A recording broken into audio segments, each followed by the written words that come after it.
Welcome to Policing TV, where I'm delighted to be joined by Gary Callier. Gary, we're going to talk about your military and policing background. We're going to talk about the community interest group or charity that you set up, Police UK Disability Sport, CIC, and then something about what those viewers watching this can do that will support the work that you and your colleagues within that community interest group are doing. So, firstly, tell us something about your background, your military and policing background. Yeah, thank you, Bernard.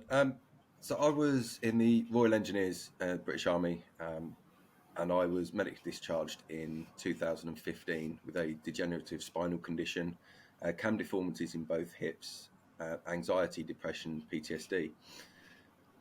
And I spent, I think, close to 3 years in a lot of pain after leaving the army, heavily dosed up on medication, and then finally received the date for a procedure. It's on the NHS, so it's not a corrective procedure. It hasn't fixed anything. It was more to do with masking the pain.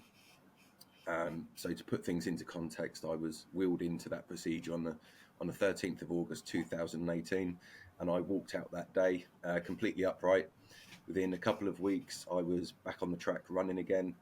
Within sort of 2 months, just under, I was off all medication and back to sprinting again. So my journey then started to look at how I could get back to the person I used to be before I was medically discharged and having these conditions. I was an army athlete. I was on the track sprinting all the time. So I wanted to get back to that. So in preparation for this procedure working, I applied for the Invictus Games and I applied for a job as a police officer, just in case it worked. So thankfully it did. And within 6 months, I started at training school with the British Transport Police. And I was lucky enough to be selected for Team UK for the Invictus Games. So a very, very quick turnaround in that 6 months. So, tell us about those Invictus Games. I think you've participated in not just one Invictus Games, but several, and uh, indeed have won medals at them. Tell us about in which sports, what medals you won, and just about that whole experience. Yeah, of course. So the first games that I entered for was The Hague, which was originally meant to be in 2020. However, with the COVID outbreak, that was postponed a couple of times, and that took a big dent on training, even enthusiasm. I nearly pulled out several times because of not being able to train properly, not having the support around you that the team comes with from your peers, the support network through Health Heroes at the time and RBL. So yeah, after a couple of delays in that, we finally got out to The Hague in 2022.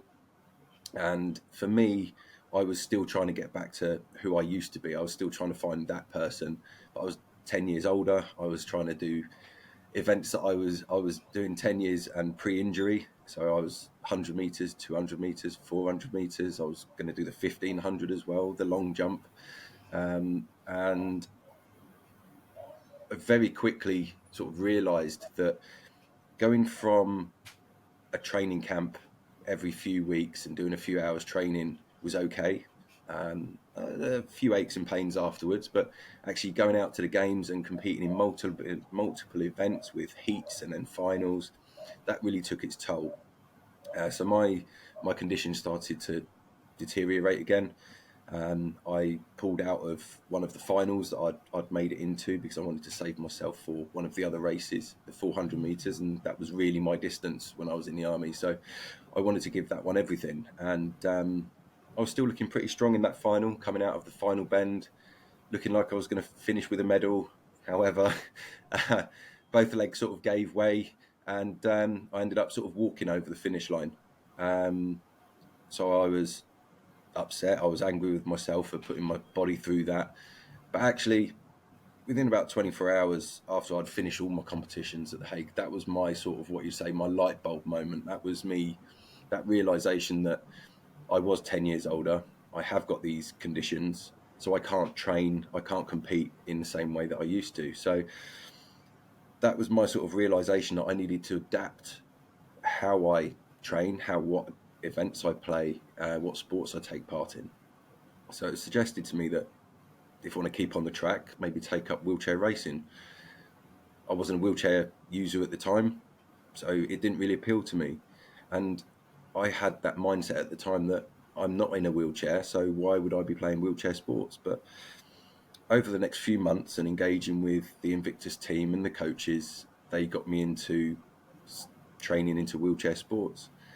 So I was lucky enough to then be selected for Team UK again to go out into Dusseldorf in 2023. However, this time I was competing in wheelchair racing, seated throws as well, because that protects, your spinal column, your back, because you're fixed into the seat. And wheelchair sports as well, wheelchair rugby, wheelchair basketball, and I was training for sitting volleyball as well. However, I didn't go on to compete in sitting volleyball because that's probably the sport that gives me the most aggravation.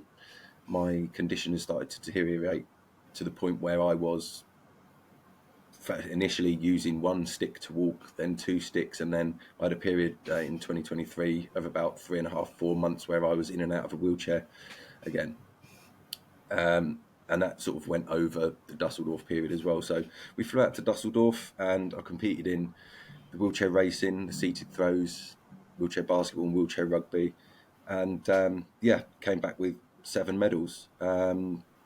Personal best in the racing and the throws. It was fantastic. But the sports where I sort of got the most out of it, I suppose, not just physically, but the psychological effect with the team sports, because getting back on the track for me was getting back to being an athlete on the track, racing, going as fast as I can, as hard as I can, for as long as I can.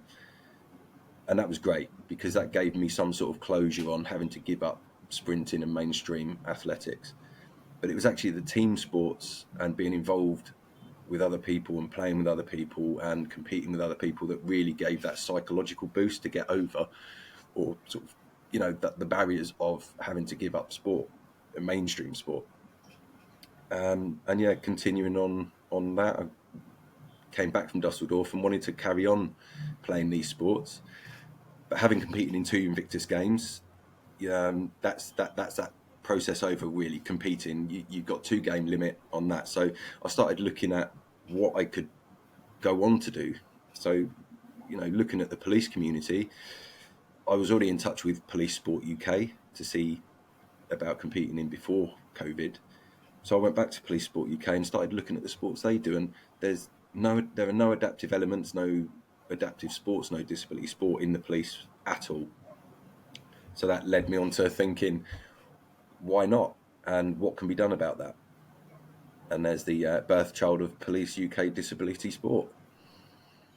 Well, I want to come on in a moment to the Police UK Disability Sport Community Interest Group. But just before we move too far away from the discussion about medals, I just want to ask you, please, to move slightly to your left or right, because, they're just behind you. We were talking before we started the recording about what it was that was behind you. So that is actually a trophy that I think I'm right in saying you won, or your team won this weekend. Tell us about that. It is, yeah. The part of PUKDS is looking at all different sports, and one of those sports is wheelchair rugby. And we set up that sport, and we played our first exhibition match in February against the current UK champions. Our first competitive matches were this weekend as part of a tournament which was hosted by Team Endeavour, which are Armed Forces veterans. So there were 4 teams in this tournament. And bearing in mind that we've never even trained together, the team we put out has never played together as a team completely. We all play in the National League, but we play for different teams. So we quite often play against each other. But it was nice to sort of line up together as a team.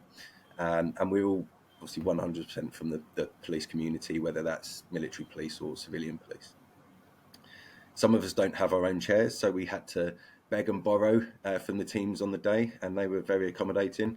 We won all 3 group matches, went on to the final, and both teams in the final had upped their performance from their earlier group clash. But yeah, it was hard fought and hard won, and we've come away with the tournament trophy. So hopefully we'll be invited back, and we'll be doing a lot more events in wheelchair rugby to come as well, and in other sports. Many congratulations to you and your team members for that. I well remember back in 2012 when the London Olympics were taking place. I went to see the one of the wheelchair rugby matches. Thoroughly enjoyed it, and I will take the opportunity to come and see you, if I may, come and see you and your team play at some time in the near future. For the time being, Gary, thank you very much for that first part of our several-part conversation. Fascinating to hear about your background. And in part two, we're going to come on to your telling us somewhat more about the Police UK Disability Sport Community Interest Group. But for the time being, thank you very much. Thank you, Ben.